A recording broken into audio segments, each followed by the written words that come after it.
Hey guys, PDC here, and this is another Smogon Premier League replay. This is my Week 6 game in the Alpha Ritters versus the Evergrande Big series, me versus Sinclair. This is once again an ORAS overused game, like pretty much every game I upload from SPL is. I don't think I'm going to be playing any different tiers this season, although I guess we'll have to see as the weeks go on. This is a relatively short game, and that's why I figured I'd record it while it's 1 in the morning and I have school tomorrow, because I really don't feel like recording this when I get home from school, and I'm still awake right now, so I figured I might as well knock this video out. So we're just gonna jump right into this game. I don't want this video to go on too long, so you guys don't get bored. Sinclair is running a, I'm gonna say this because he told me this is a relatively anti-PDC team. I'm gonna say that right now. You have the Landorus Eye, you have the Manaphy. These two break up my balance really well, plus the T-Tar.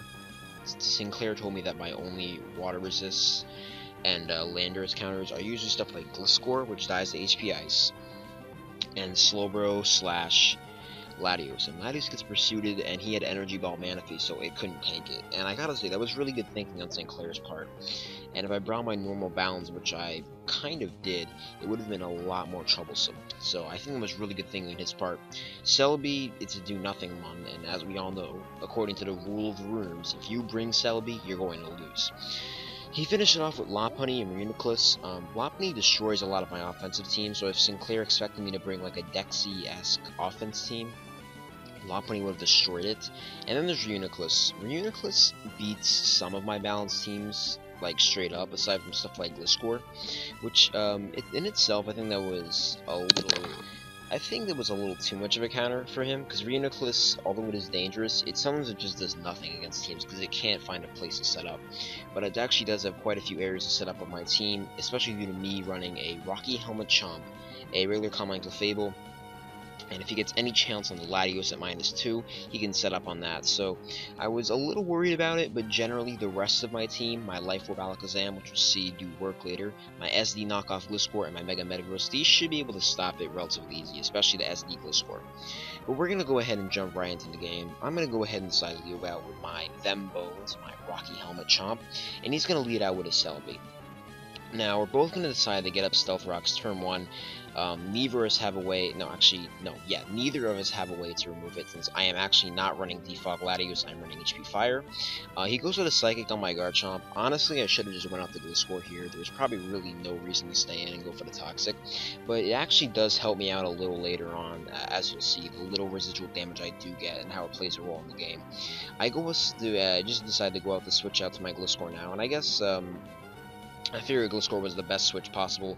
I did not expect Sinclair to go for a straight up double right here. I really doubted he would go for that. Like double the Manaphy or something like that.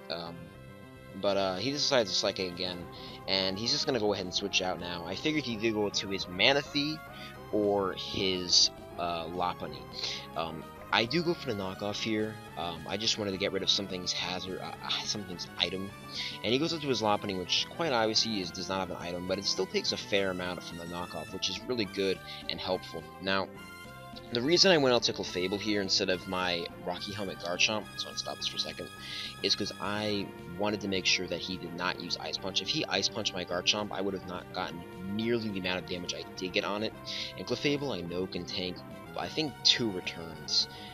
Well, I know it can tank 1 return. Return 3 KOs it, so I can just soft boiled up on this one, unless it gets a really high roll on his Adamant. I figured Clefable was the better switch, because if he did go for the Ice Punch on the Garchomp, if he had it, then that would have been really bad. Although no one really runs Ice Punch Lopunny anymore, so I guess that's good for me. But this is why I made this play. Instead of going to my Rocky Helmet Garchomp to get residual damage, I wanted to scout for Ice Punch first, as a 1-hit KO is better than a 2-hit KO, is worse than a 2-hit KO in that case. So he goes for return, and it does do a fair amount of damage, but thankfully, due to Clefable's natural bulk and the aid of leftovers, I am going to be able to heal that move off. I was a little worried he was going to be Encore, but that is not really his thing. I've never seen him run something like that. And he just decides to go out to his Landorus here.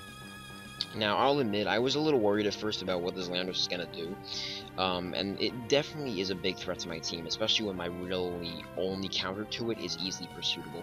But you'll see how this plays out. He's going to go ahead and hit me with a nice Sludge Wave here, and that does quite a bit. I think that is modest Landorus, judging from the calc, and I was a little worried about it here. I was a little afraid that this was going to be the bane of me in the game, that I was not going to be able to stop it.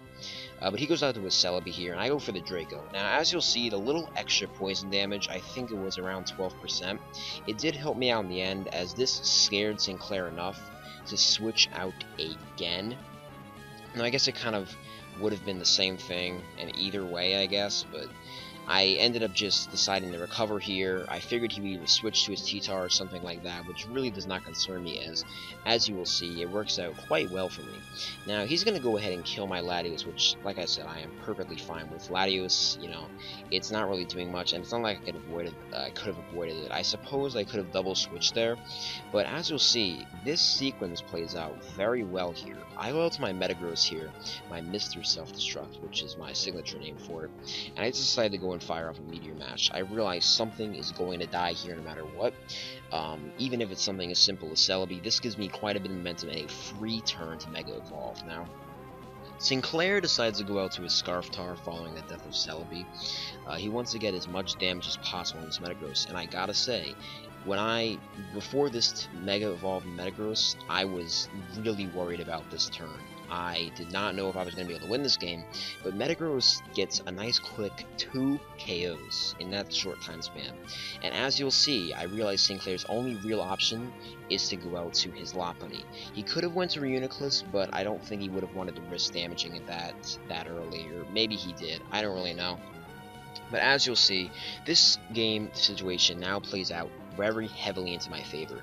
Due to my Garchomp's immense physical investment, he does a huge amount of damage to himself with a high jump kick. He practically kills himself, and he's gonna have to attack the Garchomp again, and he goes for it, and he takes a huge amount of damage.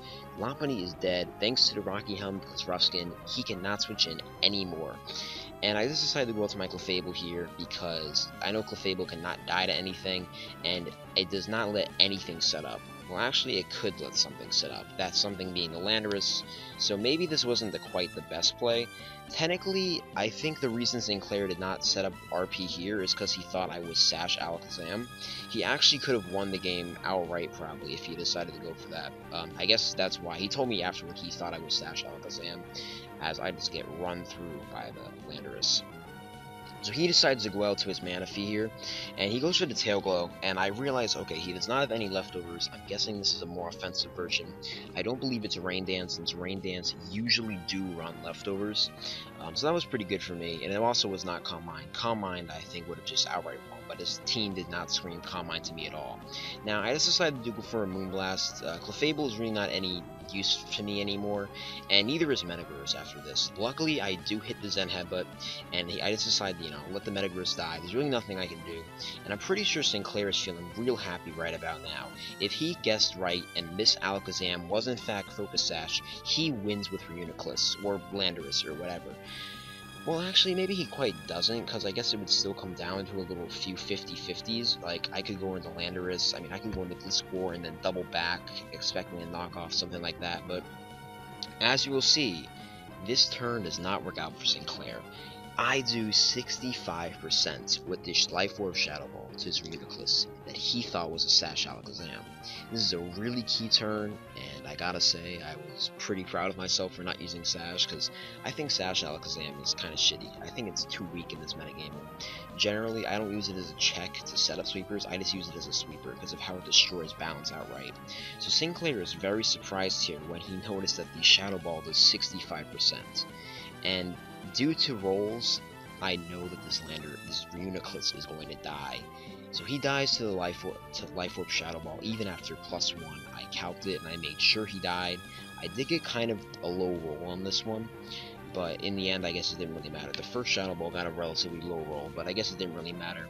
And Alakazam is just going to clean up with a Life Orb HP Ice and finish off the game. And I'm going to win.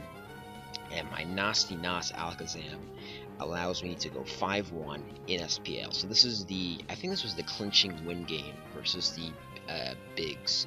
So I won the week for us once again, and I gotta say, this was a really fun game. We both brought kind of interesting teams. I think Sinclair banked on me running more teams that I've used in the past, but I'll admit, I kind of did. I think I've used pretty much every single Pokemon here on a previous team except for the Alakazam. So this was a pretty good guess on his part to what I was going to use. I just used the Pokemon in a different order. But anyway, regardless, good game, Sinclair, JJ, good friend. It's always fun to play friends in SPL, except when you lose to them. But anyway, hope you guys enjoyed this game. This was another quieter commentary since I like doing videos at night now. Hope you guys let me know how you feel about that. But regardless, this was the game. Hope you guys enjoyed. Please subscribe, like. I noticed that the last video is at like 56 likes already, and it's not even been up 24 hours. Well, actually, it has been up 24 hours now, but before it was up 24 hours, it hit over 50 likes, which I think is incredible. Like, I've never gained likes that fast, so I hope you guys are going to enjoy another SPL replay of pretty high-level play.